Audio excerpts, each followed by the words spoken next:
Hello everyone. जैसा कि आप सभी को स्क्रीन पे दिख रहा होगा, आज हम लोग पढ़ने वाले हैं मेटल्स वर्सेस नॉन मेटल्स। ये बहुत ही इम्पॉर्टेंट टॉपिक है, not only for your particular classes, for even the competitive exams that you give. सभी जगह इससे रिलेटेड क्वेश्चंस पूछे जाते हैं। ये एक कॉमन टॉपिक है केमिस्ट्री का, जो हर जगह हर क्लासेस में पूछा ही जाता है। चलिए तो हम देखते हैं ये मेटल्स और नॉन मेटल्स होते क्या हैं। Metals are those who have 1, 2 or 3 valence electrons in their outermost shells. Non-metals are those who have 4, 5, 6 or 7 electrons in their outermost shell. Now what does it mean? इसका मतलब क्या हुआ? इसका मतलब ये हुआ, अगर आपको पीरियोडिक टेबल थोड़ी भी ध्यान हो तो आपको पता होगा जो पहले के ऐसे ग्रुप्स होते हैं कुछ पीरियोडिक टेबल्स में, राइट। टोटल मिला के हमारे पास 18 ग्रुप्स होते हैं और 7 पीरियड्स होते हैं, राइट। तो इन 18 ग्रुप्स में जो first group, second group, third group, इस तरीके के जो ग्रुप्स होते हैं, थर्ड ए ग्रुप जो यहाँ पे रहता है, इनके लास्ट में 1, 2 या 3 इलेक्ट्रॉन्स आते हैं जिन्हें हम वैलेंस इलेक्ट्रॉन्स कहते हैं। ये हम निकालते कैसे हैं ये हम आपको अलग वीडियो में बताएंगे। तो वैसे ही नॉन मेटल्स जो होते हैं वो आते हैं आपके 14th पीरियड में, ग्रुप में 15th ग्रुप में, 16th ग्रुप में और 17th ग्रुप में, जिनके लास्ट में 4, 5, 6 और 7 इलेक्ट्रॉन्स होते हैं। तो वो लोग क्या कहलाते हैं? नॉन मेटल्स कहलाते हैं। चलो नेक्स्ट पॉइंट देखते हैं, फिजिकल प्रॉपर्टीज़ ऑफ मेटल्स आज हम लोग पढ़ेंगे। फिजिकल प्रॉपर्टीज़ ऑफ मेटल्स में देखो, फिजिकल स्टेट कि मेटल्स कैसे स्टेट में, स्टेट मीन्स सबको पता होगा स्टेट ऑफ मैटर्स 3 तरीके के होते हैं, या तो सॉलिड या फिर लिक्विड या फिर गैसेस, राइट। तो जो मेटल्स होते हैं वो ज़्यादातर सॉलिड्स ही होते हैं, बट एक आध exception as it is chemistry, so exception ज़रूरी है। तो हमें ध्यान रखना है कि मेटल्स में एक्सेप्शन क्या है हमारा? मरकरी, क्योंकि वो किस में होता है? वो लिक्विड स्टेट में रहता है। मरकरी का सिंबल याद होना चाहिए, दैट इज़ Hg। ओके, उसके बाद लिक्विड भी है, गैलियम भी है जो कि लिक्विड में रहता है, लेकिन वो कब होता है ऐसा? जब उसे हम हैंडल करते हैं। हैंडल मीन्स जैसे हम उसे टच करते हैं वो लिक्विड हो जाता है। तो एग्जाम्पल्स में, एक्सेप्शंस में आपके हो जाएंगे mercury that is Hg and gallium that is Ga। Okay, अब बात करते हैं नॉन मेटल्स की। तो नॉन मेटल्स जो है वो तीनों स्टेट्स में अकर होते हैं, सॉलिड में भी, लिक्विड में भी और गैसेस में भी। टोटल हमारे पास 22 नॉन मेटल्स होते हैं पीरियोडिक टेबल में, जिसमें से 11 आपके गैसेस होते हैं, एक आपका लिक्विड होता है, और बाकी जितने भी बचते हैं वो सब क्या हो जाते हैं? सॉलिड हो जाते हैं। बाकी कितने बचे? 10 बचे, यानी कि 10 आपके क्या हो गए? सॉलिड हो गए। वन जो लिक्विड रहता है उसका नाम हमें ज़रूर याद रखना है, that is bromine, which is represented by the symbol Br। Let's see the next point that is lustre. Lustre मतलब होता है, लस्टर मीन्स शाइन, शाइन मतलब चमकना, राइट।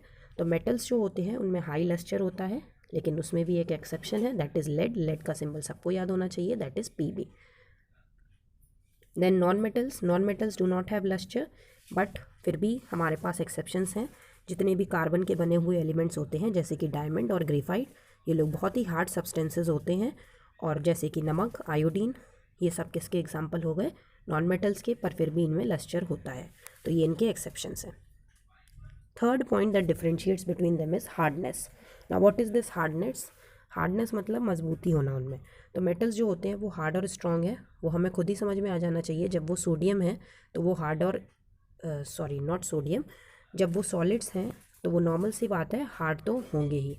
तो सॉलिड्स हैं तो वो लोग हार्ड होते हैं, पर एज एक्सेप्शंस, जो अभी पिछले हमने एक्सेप्शंस किए थे, मरकरी और gallium, as it is in liquid form, mercury और गैलियम क्या होता है? लिक्विड होता है, इसलिए ये तो हार्ड होगा नहीं। दूसरी चीज़, सोडियम और पोटेशियम हार्ड क्यों नहीं है? क्योंकि जो सोडियम है यानी जिसका सिंबल होता है Na, और पोटेशियम जिसका सिंबल होता है K, इन दोनों को हम लोग नाइफ से भी कट कर सकते हैं, that is why they are not as hard. Okay, non metals की बात करें तो नॉन मेटल सारे सॉफ्ट होते हैं, पर कुछ हार्ड भी होते हैं। एग्जाम्पल्स हार्ड में अगर देखा जाए तो जैसा अभी अभी बताया था, ब्रोमीन जो होता है वो सॉफ्ट होता है as it is water. Diamond और ग्रेफाइट, डायमंड और ग्रेफाइट क्या है? कार्बन के एलिमेंट्स हैं, ये हमें पता होना चाहिए। Okay, next is melting and boiling points. Melting और बॉइलिंग पॉइंट क्या होता है? मेल्टिंग मतलब है किसी चीज़ का घुलना, कौन कितनी जल्दी घुलता है, उसे उस पॉइंट पे जहाँ पे जब वो कोई चीज़ सॉलिड स्टेट से लिक्विड स्टेट में चेंज होती है, उसे हम मेल्टिंग कहते हैं। बॉइलिंग क्या होता है? जब कोई चीज़ लिक्विड स्टेट में होती है और वो सॉलिड स्टेट में चेंज होए तो उसे हम बॉइलिंग कहते हैं, राइट। तो अब ये मेल्टिंग और बॉइलिंग मेटल्स की जो होती है वो हाई होती है, reason is as they are solids, तो सॉलिड को मेल्ट करने में ज़्यादा टाइम लगेगा, ऐसे आप याद रख सकते हैं। एक्सेप्शंस वही हैं अपने गैलियम, मरकरी, सोडियम और पोटेशियम। नॉन मेटल्स की बात करें, इनकी लो मेल्टिंग बॉइलिंग पॉइंट्स होती है, क्योंकि मोस्टली ये क्या हैं, गैसेज हैं और लिक्विड्स हैं। गैसेज और लिक्विड को मेल्ट और बॉयल करने में ज़्यादा टाइम नहीं लगता, इसलिए इनकी लो मेल्टिंग और बॉइलिंग पॉइंट होती है। एक्सेप्शन स्टिल कार्बन और बोरोन और silicon. Okay, coming to density, जितने ज़्यादा एलिमेंट्स पास होते हैं उतनी ज़्यादा उनकी डेंसिटी होती है। तो मेटल्स क्या हैं, सॉलिड्स हैं। सॉलिड्स मीन्स उनके पार्टिकल्स क्या होंगे, पास पास होंगे। जब उनके पार्टिकल्स पास पास होंगे मतलब उनकी डेंसिटी भी क्या होगी, ज़्यादा होगी। सो they have high density.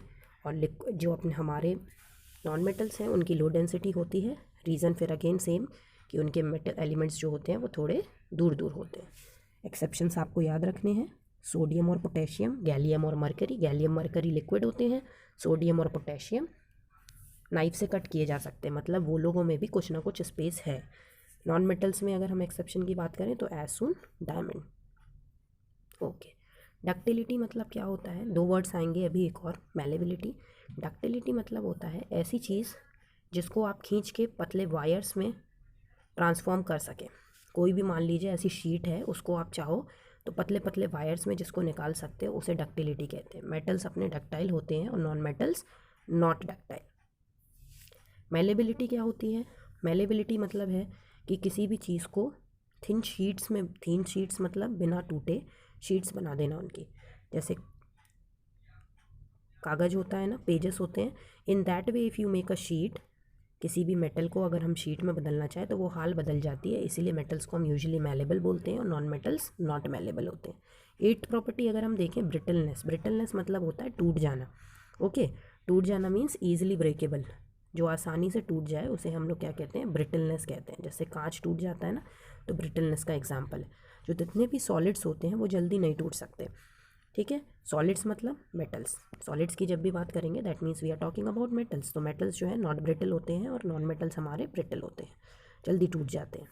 Conductors of heat and electricity, normal सी बात है, मेटल्स का हमने स्टार्टिंग में ही आपको बताया था कि मेटल्स के लास्ट में 1, 2 और 3 इलेक्ट्रॉन्स, वैलेंस इलेक्ट्रॉन्स हैं। जिनके आखिरी में 1, 2 और 3 इलेक्ट्रॉन्स होते हैं वो लोग इलेक्ट्रिसिटी के गुड कंडक्टर्स होते हैं। उसका रीज़न होता है ये लोग अपने 1, 2 और 3 इलेक्ट्रॉन्स आराम से किसी को भी दे देते हैं, और जो भी अपने इलेक्ट्रॉन्स दे सकता है यानी कि उसके पास कौन से इलेक्ट्रॉन्स हैं, फ्री इलेक्ट्रॉन्स हैं। जिसके पास भी फ्री इलेक्ट्रॉन्स होते हैं वो लोग good conductors of heat and electricity होते हैं। तो एग्जाम्पल हो गया हमारा मेटल्स। नॉन मेटल्स की बात करें तो वो लोग bad conductors of heat and electricity हैं। रीज़न इज़ क्योंकि उनके पास फ्री इलेक्ट्रॉन्स नहीं होते हैं। एक्सेप्शन आपको ध्यान रखना है कि मेटल्स में एक्सेप्शन होगा आपका टंगस्टन और ग्रेफाइट नॉन मेटल्स में। ओके, बात करते हैं सॉल्युबिलिटी की, लास्ट पॉइंट। मेटल्स जो होते हैं वो लिक्विड में डिज़ोल्व नहीं करते। रीज़न क्या है, क्योंकि वो सॉलिड हैं ज़्यादातर। तो जितने भी सॉलिड होंगे, भाई नॉर्मल सी बात है, सॉलिड लिक्विड में जल्दी डिज़ोल्व नहीं कर पाता है। और नॉन मेटल्स क्या होते हैं, जो आराम से डिज़ोल्व कर लेते हैं। भाई वो खुद ही लिक्विड है, लिक्विड को आप लिक्विड में मिलाओगे तो बहुत ही आसानी से डिज़ोल्व हो जाएगा। तो इसलिए ये इनका बेसिक डिफरेंस है। Thank you all. If you like the video, please like, share and subscribe our own channel.